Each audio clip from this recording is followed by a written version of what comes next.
Yesu nashimwe bene data bakunzi ba Mos TV abo dufatanyije uru rugendo. Reka mbabwire ngo ikaze kuri Mos TV. Kuri uyu munsi wa Noheli mbazaniye ubutumwa, mbazaniye message, mbazaniye ubuhanuzi. Kandi nagira ngo mbabwire ngo kuri uyu munsi umuntu wese ahantu ari mu bihugu bitandukanye byo muri Afurika, byaba ari bituranye ndetse yaba ari muri Afurika yindi, ushobora kumva ururimi rw'ikinyarwanda, reka tumubwire ngo ikaze. Abari ku migabane y'Uburayi, abari muri Amerika, abari muri Australia, muri Canada ndetse n'ahandi, mwese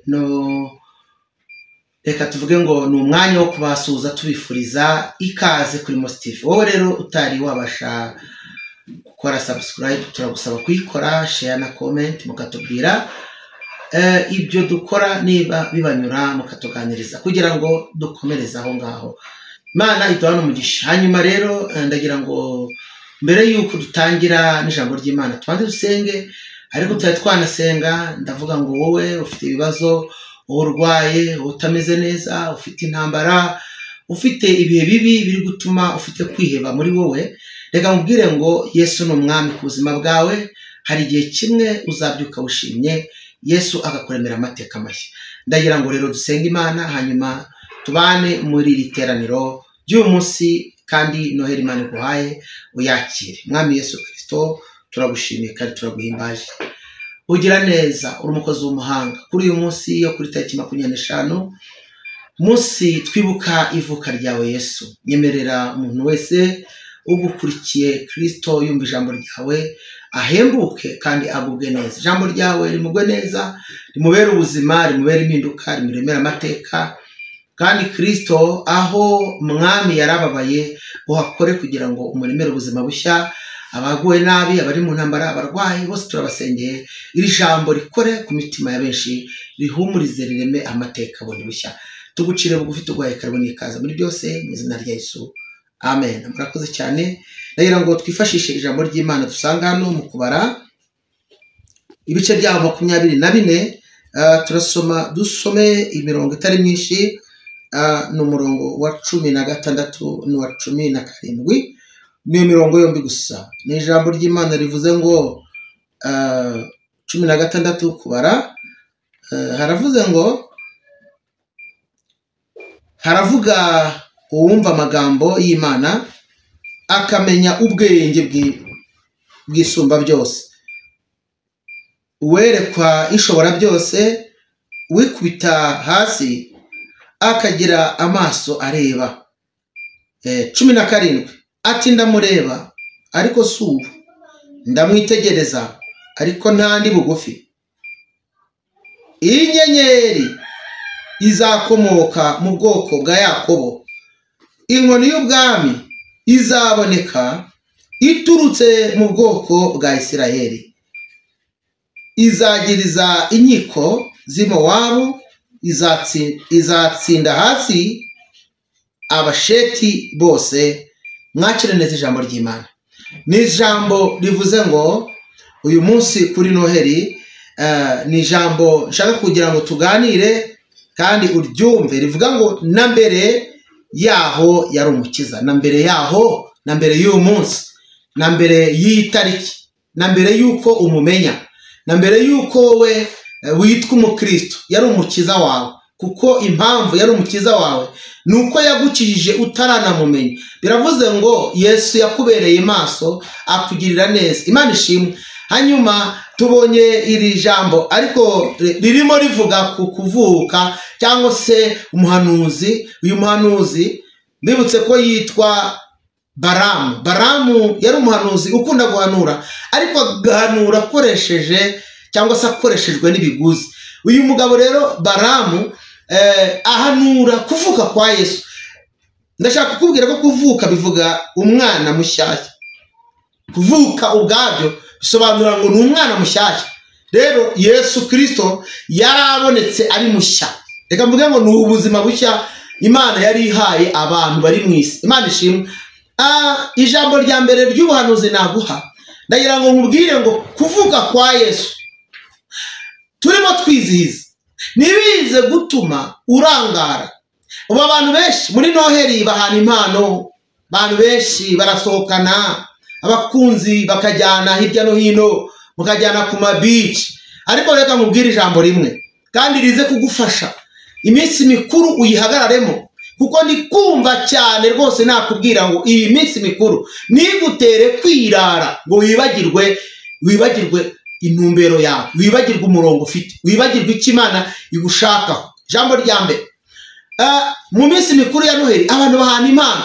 Reka mbanze mugura abasore n'abakobwa bajya bahana impano, bagagera no ku rwego bahana impano yo kwihana, umwe agahundi ubukumi bwe n'undi agahundi ubusore bwe. Reka nkubwire ngo ushobora gusoza Noheli wishimye, ariko ukazatangira umwaka kurira kuko wasamye inda itateguwe, itateganijwe. Ibyo bikazakubera umutwaro w'ibihe binini. Ndagira ngo nkubwire ngo usigeho kwishora. Reka nkubwire, nubwo uri mu gihe cyo kwishima, ariko wari ukwiye kugira aho ugarukira, ukagira n'ubundi bwenge. Ibyishimo byawe ntuze Satani ntaze kubibyazamo amarira y'igihe kirekire. Ikindi, ijambo rya kabiri, muri Noheli abantu bahana impano ku buryo hari n'umuntu warabuze undi akamuha impano imukoraho. Yego, nzi umuntu wigeze aho undi impano muri Noheli, ayimuhaye arasara na bugingo n'ubu aracyari umusazi. Ubwo siyo mpano yamumariye iki? Reka nongera ngukangure wowe uneze amatwi mubwire ngo ntabwo byoroshye muri Noheli ni ukugira ubwenge. Bibiliya yavuze ngo mwirinde uko mugenda mutagenda nk'abatagira ubwenge. Ngewe nzahora nza nkubwira ngo gira ubwenge, hanyuma Bibiliya yavuze ngo nukubuza ubwenge wese abusabe, nububura ntabwo Imana izakumbaza kuko nzaba nakoze icyo nagombaga gukora. Ndagira ngo mbanze mubwire kandi ngo ni ukwishima, ariko ababizi neza tumaze iminsi tuganira mbabwira ku magambo Imana yampaye. Imana yarambwiye ngo mu mpera z'umwaka abantu binjire mu bihe byo gusenga kugira ngo tukureho uburiganya bw'umwanzi, impanuka, impfu. Abantu benshi bagiye bahiga imihigo mu mbaraga bakoranye nazo batanga ibitambo. Narakubwiye ngo nutagira ubwenge bazaguhindura igitambo cyabo. Bashobora kutakiguhindura muri izi mpera, bakakiguhindura mu ntangiriro z'umwaka. Niyo mpamvu ukwiye kuba maso kugira ngo Imana irogoye umuhigo wawe. Niba barahize kugutamba, Imana nayo ikaguhigira kugutabara. Bibiliya umva ukuntu ivuga, iravuga ngo kuko yankunze akaramata nicyo nanjye nzamukiriza, azanyambaza nanjye mwitabe. Aleluya, azanyambaza mwitabe. Biravuze ngo Imana iyo womatanye nayo igukiza akaga n'amakuba, igukuraho abantu bakujyana, ikuvanaho imigozi igaragara n'itagaragara. Ubu hari umuntu wagutagatinze ashaka kugira ngo aguhanye n'uyu mwaka. Reka nkubwire ko nibimwangira ntabwo azaba acogoye, azakomeza gushakisha avuga ati ntacyo. Rumva, niba umuntu ari mideni, erega nawe urabizi, wese wayo uri mideni ukavuga ngo muri uku kwezi cyangwa muri iki cyumweru nzishyura, iyo uribuze ntabwo uzi yuko uvuga uti nzakwishyura mu cyumweru gikurikira. Abantu rero ntimuze gukina, muze kurangara uvuge ngo nta kibazo, Imana yaraturinze. Nibyo yaraturinze, ariko aravuga ngo musenge ubudasiba kandi ngo abibutse Uwiteka ntimugatuze. Niki kiguteye gutuza kandi Satani agikora? Niki kiguteye gutuza? Imbaraga z'umuryango w'iwanyu, karande y'iwanyu, mu mpera z'umwaka aribwo bakora, aribwo baterekera, aribwo bahuhera, aribwo baba bari kugenda bafata buri zina ryose barimurikira ibyo bigirwamana. Niki cyaguteye kurangara? Kandi ubizi ko muri iki gihe cya none abantu basigaye noneho banitwikira izina rya Yesu, ariko bakajya gucisha imbaraga mbi. Izo mbaraga mbi zimaze koreka abantu benshi kandi zikaboreka bavuga ngo nabo baje gusenga. Ndagira ngo mbwire ngo rega ntabwo ari umunsi, ntabwo ari igihe cyo kurangara. Bibiliya yaravuze ngo uhere mu gihe cya Yohana Umubatiza ukageza n'uyu munsi ubwami bw'Imana buratwaranirwa kandi intwarane zibugishamo imbaraga. Imbaraga zawe rero ntabwo ari ukurangara, imbaraga zawe ntabwo ari uguha Satani ibitugu ngo akurase imyambasha. No, imbaraga zawe ni ukubwira Satani ngo yewe Satani, amayeri yawe twarayamenye, yewe mwabadayimoni amayeri yanyu turayazi, ijuru ryera rigutabara. Hanyuma reka mvugane nawe kuri Noheli. Turi muri Noheli, haleluya. Ndagira ngo nkubwire ngo nturangara abantu disi.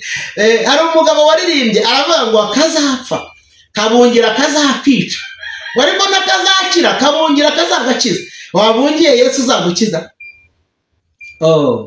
Disi ndimo mureba ukuntu uba wiyambuye ubushwambagara, ukambara ukuntu ahandi asigaye ukavuga uti ngiye kuryoshya, abandi bati ngiye gutwika. Za mvugo zose murabizi, urundeho nawe uyuvuga cyangwa uyukoresha.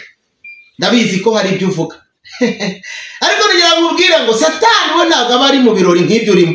ibyo urimo ni ibirori byawe, ariko Satani zagize ngo ari mu birori nk'ibyo ngibyo urimo nshuti yanjye, reka da, we arashaka kugucura inkumbi, aba yifuza ko yacyura umuhigo. Ariko ijambo ryiza, ntuhinduke umuhigo w'abadayimoni. Imana ihimbazwe, ete sovandema, Imana ishimwe. Hanyuma uyu mugabo witwa Balamu ngo yahawe ibiguzi n'uwitwa Baraki. Reka maze babwire ko ubu hari abantu bari gutanga ibiguzi muri iyi minsi mikuru, mbese bashishikaye. Ibiguzi byabo ni ibigambiriye kukwambura ubuzima. Wowe tuvugana, bigambiriye kukwambura ubuzima. Ndagira ngo maze babwire ngo nubona isi yagusekeye ntuzishime, kuko isi naho yagusekera ntabwo igukunda. Isi yose akanya gato,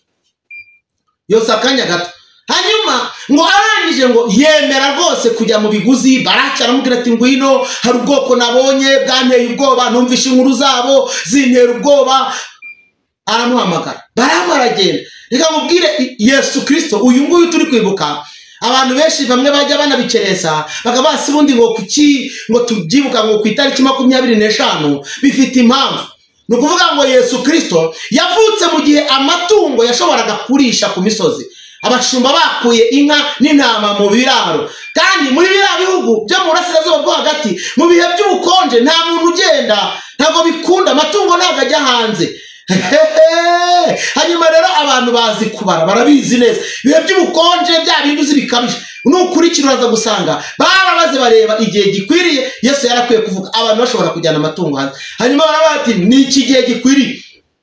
Ndagira ngo mubwire ko icyo nta n'igitangaje kirimo. Yesu Kristo wavutse muri iriya myaka, ariko kandi akavuka ari uw'umumaro. Ubuse wowe nubwo tukubona tukakubona ukomeye, ntabwo twibuka neza yuko aho wavukiye utibuka n'itariki. No kwiranga muntu ya nibabuze uko babyita bakandikaho ngo wavutse ku itariki ya mbere y'ukwezi kwa mbere, bagashyiraho na wa mwaka wavukiyeho. None se ugira ngo abakubyaye bari barapfuye? Niba bari baranapfuye kandi bose ntabwo bagiye. Biravuze ngo hari igihe bigushobera, ariko twebweho ibyo twibuka nuko ikizima nuko twibuka ko Yesu yavutse, kandi turashimira Yesu ko yavutse.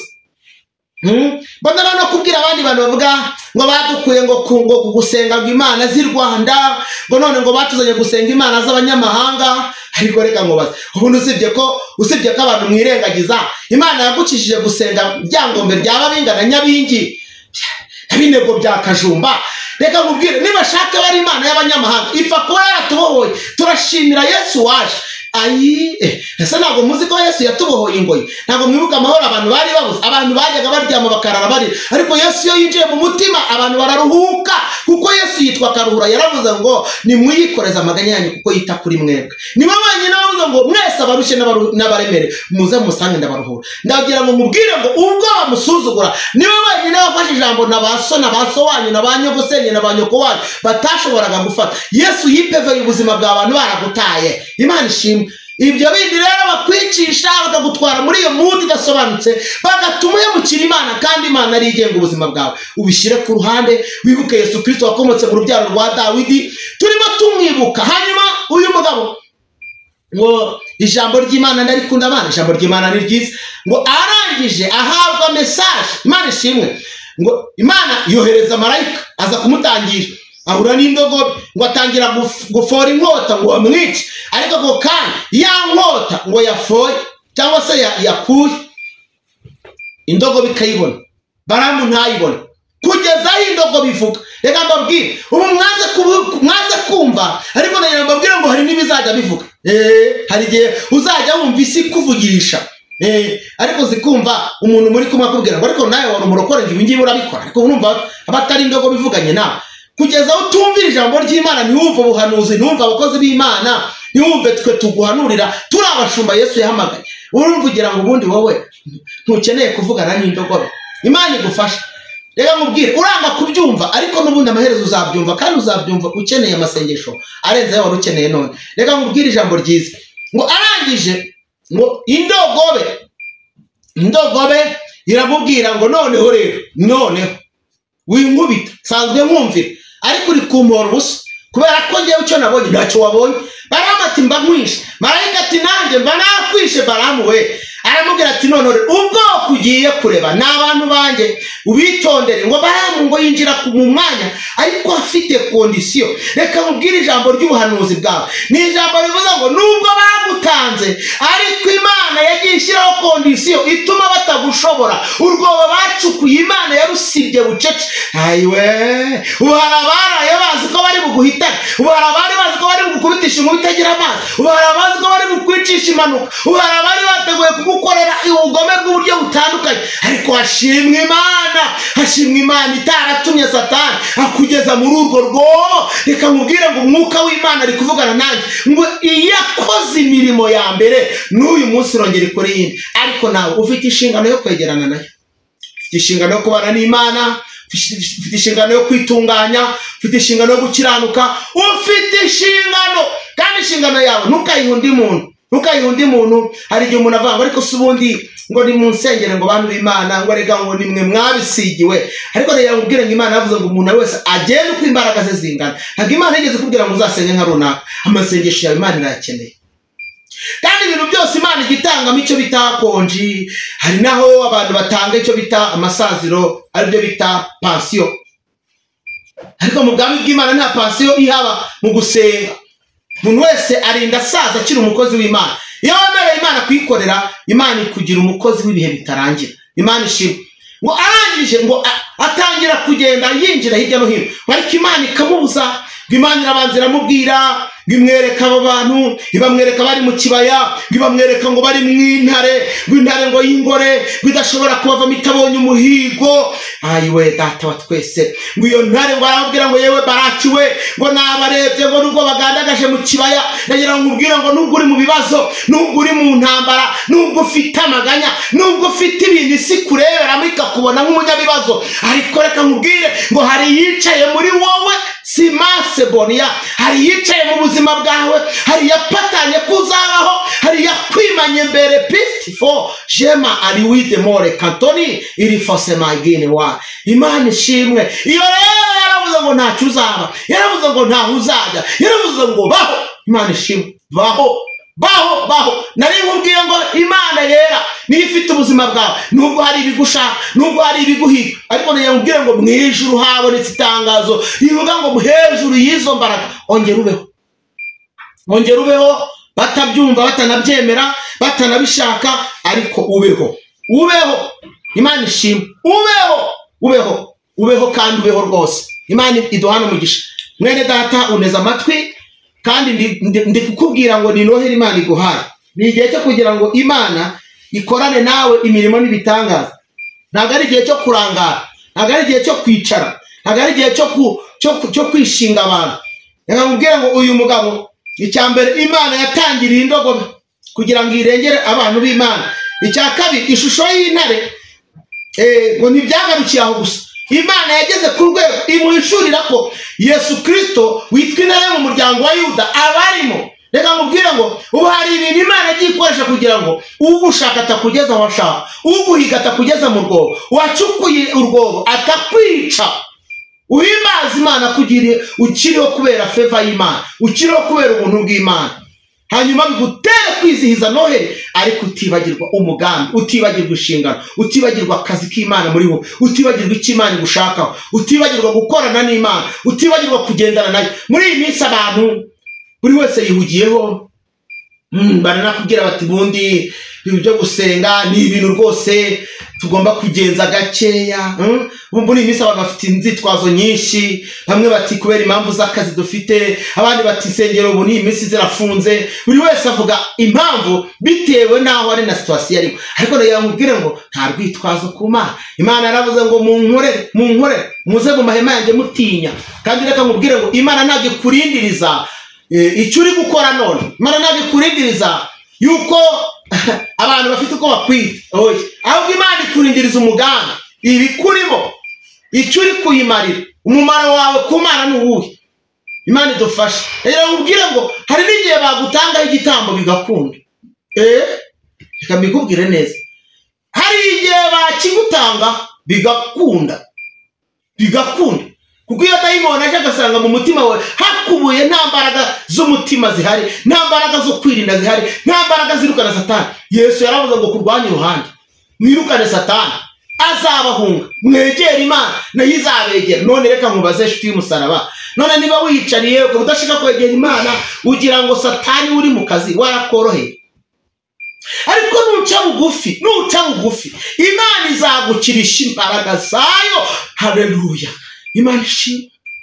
Reka mubwire ijambo rindi, ndegera ku musozo ngo Baraki akomeza kumwendanya ngo oya ntabwo bihagije, bamvumire. Ariko Imana yera ikomeza nayo kuzana amayishurirwa. Baramu ngo babona ngo umwana ngo uzavuka ngo ari umucunguzi. Imana ihita imubwira ngo rega, nubwo ubona bababaye, nubwo bari mu kibaya, ariko ndi umucunguzi wabo, kandi dore intego yo kubacungura nayiteguye kera. ngo uyu mwana uzavuka azaba afite inkoni y'ubutware, izaba iri ku bitugu bye, izakomoka mu rubyaro rwa Yakobo. ndagira ngo nkubwire ngo habonetse imbaraga zikomotse mu rubyaro rwa Yakobo, zigukura kuri karande y'iwawe, zigukuraho bari baragutaye, zigukuraho bari baragutamye, zigukuraho ayo mazina. Enough Sabini wizemore dried for shande tofide kiseman anyways. Izi mbaraga zongere zikore no muri uyu mwana. Kuva kera Yesu yari umukiza, Yesu ni ukubohora, Yesu ni utuma udapfa. Wibuka inzobo wasimbutse, bonera no kukubwira ngo n'uyu munsi wa none wongere usenge, ube mu kazi k'Imana, ubane n'Imana, ntunamuke ntucike intege. Hari n'abantu bacitse intege ngo kubera yuko ngo ibintu basengeye byatinze, abantu ngo bagiye babona byivanga. Ariko nagira nkubwire ngo Yesu Kristo wawe ntahinduka. Nari mubwira ngo ntahinduka. Yesu arakora ku manywa na nijoro. Imana ishimwe. Yesu wawe ntahinduka. Yesu wawe ntahagaritse imirimo. Yesu wawe aracyakora. Nubwo hari ibyapfuye, ariko aracyitwa umuremyi, aracyarema inzira nshya. Nubwo hari ibirwayi, ariko Yesu ni umukiza. Nubwo hari ibibazo, ariko Yesu akemura ibibazo. Nubwo hari amaganya, Yesu ni ukuraho amaganya. Nubwo hari ubupfubyi, Yesu ni wese w'imfubyi. Nubwo hari ubupfakazi, ni umugabo w'abapfakazi. Nubwo hari ukubura kugira, Yesu ntago ajya abura uko abigenza. Twebwe abantu tubura uko tugira, ariko Yesu ntajya abura uko agira. Ngufitiye ubutumwa bukubwira ngo ntiwongere gucika intege muri izi mpera z'umwaka. Kanura cyane, bamaso cyane. Umwanya wawe mutoya ufite ukoreshereze neza Yesu. Kandi nakubwiye ngo nturangare, ntudamarare nokuri. Bibiri aravuga ngo ari kuwidamarira abapfuye ahagaze. Nshuti y'umusaraba, Satani ntakwica uhagaze. Uramenye. Nubwo wasenze ukabona hari bitarakoreka, ntibisobanuye ko bitazakunda. Yesu azakugirira ibambe, Yesu azakubohora, Yesu azakugirira neza. Imana iramubwira ngo Baramu, dore nguwo giye intare. Dore umwana nguwo yavutse, bati ndamureba Baramu we, ndamureba Baraki we nguyu, ariko subu ndamwitegereje ariko ntandi hafi. Barangije arabangu icyampa ngo nkazipfira mu rw'abakiranutsi. Harangira amubwira terega Baraki we, nabuze uko mbavuma. Hari batasura wana navuma umuntu Imana itavumye, narakarira niwo itarakari. Aramubwira ati ikindi kandi nategetswe kubahesha umugisha, kandi nawe yawubahaye sinashobora kusoreketa, ntabwo nashobora kuwukuraho. Reka nkubwire ngo Imana yongere ikugarukeho. Nerekera ku musozi, Imana yongere ikugarukeho. Twongeye gucurukura iby'abadayimoni bacuritse, twongeye kubura iyo dosiye yawe, twongeye gukubita hasi iyo migambi y'incakura. Satani atsindwe ku buzima bwawe. Uwiteka kubambira ihema nepe sanfone menigrai. Imana ihimbazwe. Dushimiye Imana yera iri mu kazi k'ubuzima bwawe. Hanyuma rero Imana irashaka ko mugendana muri uwo murongo, mugendana muri ako kazi, mugendana muri urwo rugamba rwo kukurokora no kukurengera. Nari nkuzaniye Noheli, nkubwira ngo wakire Noheli, wakire ubuzima, wakire kubaho, wakire kubohoka. Yesu agukize kandi aguhindurira amateka. Nyemera dusengane. Wowe ufite kwizera kandi ukurikije ijambo ry'Imana, wewe wamaze kumva ko uyu munsi ari wawe, waturuve ngo Mwami Yesu, guhera none uyu munsi nitandukanyije rwose n'imbaraga z'ibimika. Mpagaze mu kwizera kubeshaho, mpagaze mu mbaraga zirema. Ubuzima bwanjye bwambuye imbaraga zari zarabupatanye. Aho nari naratawe n'imbaraga z'umwijima, mvuyeyo kubera isezerano ry'umusaraba. amaraso ya Yesu ambohora. Ingoyi z'uburyo butandukanye, hari ingoyi zo muri karande y'umuryango, izo zicibwe n'amaraso ya Yesu. Uwari gukora wese, wari uri mu kazi ko gupata, wari uri kunanga washakaga, ambure kubera imbaraga z'umusaraba. Kandi guhera no uyu munsi ibitero by'abarozi n'abapatana bamiga abaroga abakorana n'imbaraga z'umwijima, abo bambure. Ijambo rya gatatu, uwitwikiye imbaraga z'umwijima akigira umuhanuzi, akigira umusenzi, akigira umunyamasengesho, ariko akorana n'imbaraga zitari iz'Imana yera, izo ntizifate ntizinkoreho. Amayeri yose yakoresha, niyambuye kuba igitambo cy'abakonikoni, niyambuye kuba igitambo cy'abahigiye imbaraga z'umwijima, niyambuye kuba igitambo cy'abakorana n'imbaraga z'imyuka mibi, niyambuye kuba igitambo cy'imbaraga zomboroka. Guhera none Mwuka w'Imana ndinde, Mwuka w'Imana mpagarareho, kandi yabanye nanjye yongere ihabe. Nari mubwiye ngo uvuge ngo yabanye nawe yongere ihabe, kuko hari ibindi yabayemo, hari izindi mbaraga yakoresheje, hari ubundi butware shantosa. Imana ishimwe. Hanyuma reka dusenge. Mwami Yesu ndagushimiye, ndaguhimbaje kugira neza, uri umukozi w'umuhanga, uri Imana ikiranuka, uri Imana yera. Bantu bumvisha ijambo bamenye yuko uri Kristo kandi wahanuwe kuva kera. Kumbere yose warahanuwe kandi uriho uzahoraho. Muririmbyi wakora Jehova yaravuze ngo ibyo wakoze byose nta na kimwe tukugaya. Akira ishimwe by'uko turi amahoro, akira ishimwe ko turi amahoro. Ibyo wakoze nta na kimwe tukugaya, nubwo hari abari mu mahira, ariko nta na kimwe tukugaya. Turacyahumeka, turacyari bazima. Umwanzi yaradutanze, ariko wanze yuko tugwa mu rwobo rwe. Himbarizwa kugira ahagaze ku buzima bwacu. Tote savayi de kosinimari eveketa sodi elayi riba santo deya zipose nemenigo eva ketando. Ndasenze ngo uzure, ukure mu maboko ya Satani abo umwanzi yari yamaze gufata, ukureho impanuka, ukureho imyuka mibi yomboroka, ukureho impfu zitunguranye, ukureho ibimenyetso byabo, ukureho ubugome bw'isi. Ugenderera abera bawe, kandi imbaraga z'umwuka barazinjira mu mitima. Uyu nguyu wari uri kunyumva atarakizwa, atarakumenya, atarakwakira, uwaguye agasubira inyuma, nahindurwa n'ijambo ryawe, nahindurwa n'imiburo, yongera kwikubita imbere Kristo, yongera kugarukira kuko uri umukiza. Urakoze cyane Yesu, kuko ukizije ukabohora ubugingo bwa benshi bukaba bugiye kuva mu rwobo, ukongera kubohora no kugira neza ibamba abantu bawe. Icyubahiro n'ikibi cyawe tugucire bugufi none n'iteka ryose mu izina rya Yesu, amen. Murakoze cyane, turabakunda. Njyewe turamenyeranye, nitwa Rev Pasteur Moise Sindayigaya. Turamenyeranye hano ku ijambo ry'Imana, hano kuri Mos TV. Rero ndagira ngo mbabwire ngo usangize ubutumwa benshi, kuko n'ubuzima bwa benshi uraburokoye, urabukoze byiza kandi byinshi. Iyo usangije benshi, burya ubuvuze ubutumwa, kabone nubwo utateguye ikibwirizwa, ariko nawe uwo mwanya wigomwe n'iryo jambo ry'Imana utambukije, uwo ngo usangije, burya hari usangiza abantu 10 batatu babwumva bagakira bakabohoka. Ubu ni hari uri bukize yaragiye kwitura mu byaha, wari ugiye kwishora mu bidafite umumaro. Bari n'abari bateguye kujya kongera kubaza batese bizagenda gute, ariko rero mubwire ngo ngewe nawe duhagaze mu kwizera. Hari ibintu twafatamiri, ni ijambo rimwe rivuga ngo muri uku gusenga no kukwinginga, Imana yica ibirori by'abadayimoni, yica impundu zabo, iziburizemo, kugira ngo wowe nanjye tuba amahoro, turindwe n'Imana. Imana iduha n'umugisha. Turabakunda cyane. Shalom shalom, nakagaruka turi kumwe, dukomeze tubane n'Imana. Murakoze.